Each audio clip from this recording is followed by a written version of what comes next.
जीवन की सबसे बड़ी सीख देने वाली कहानी। एक समय की बात है, एक जंगल में सेब का एक बड़ा पेड़ था। एक बच्चा रोज उस पेड़ पर खेलने आया करता था। वह कभी पेड़ की डाली से लटकता, कभी फल तोड़ता, कभी उछल कूद करता था। सेब का पेड़ भी उस बच्चे से काफ़ी खुश रहता था। कई साल इसी तरह बीत गए। अचानक एक दिन बच्चा कहीं चला गया और फिर लौट के नहीं आया। पेड़ ने उसका काफ़ी इंतजार किया पर वह नहीं आया। अब तो पेड़ उदास हो गया था। काफ़ी साल बाद वह बच्चा फिर से पेड़ के पास आया, पर वह अब कुछ बड़ा हो गया था।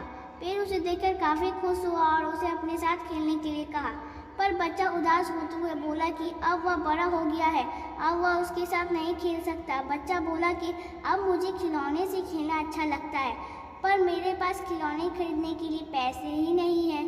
पेड़ बोला, उदास ना हो तुम, मेरे फल सेब तोड़ लो और उन्हें बेचकर खिलौने खरीद लो। बच्चा खुशी खुशी फल सेब तोड़कर ले गया, लेकिन वह फिर बहुत दिनों तक वापस नहीं आया। पेड़ बहुत दुखी हो गया। अचानक बहुत दिनों बाद बच्चा, जो अब जवान हो गया था, वापस आया। पेड़ बहुत खुश हुआ और उसे अपने साथ खेलने के लिए कहा, पर लड़के ने कहा कि वह पेड़ के साथ नहीं खेल सकता। अब मुझे कुछ पैसे चाहिए, क्योंकि मुझे अपने बच्चों के लिए घर बनाना है।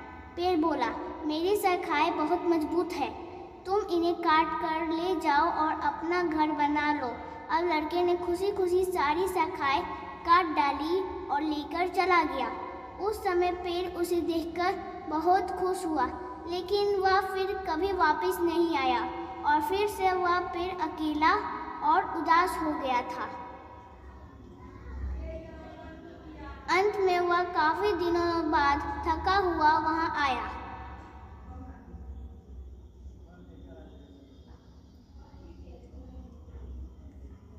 तभी पेड़ उदास होते हुए बोला कि अब मेरे पास ना फल है और ना ही लकड़ी, अब मैं तुम्हारी मदद भी नहीं कर सकता।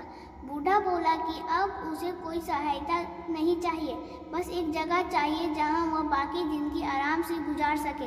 पेड़ ने उसे अपनी जड़ों में पनाह दी और बूढ़ा हमेशा वहीं रहने लगा। यही कहानी आज हम सबकी भी है। मित्रों, इसी पेड़ की तरह हमारे माता पिता भी होते हैं। जब हम छोटे होते हैं तो उनके साथ खेलकर बड़े होते हैं और बड़े होकर उन्हें छोड़कर चले जाते हैं और तभी वापस आते हैं जब हमें कोई ज़रूरत होती है। धीरे धीरे ऐसे ही जीवन बीत जाता है। हमें पेड़ रूपी माता पिता की सेवा करनी चाहिए, ना कि सिर्फ उन्हें फ़ायदा लेना चाहिए। इस कहानी में हमें दिखाई देता है कि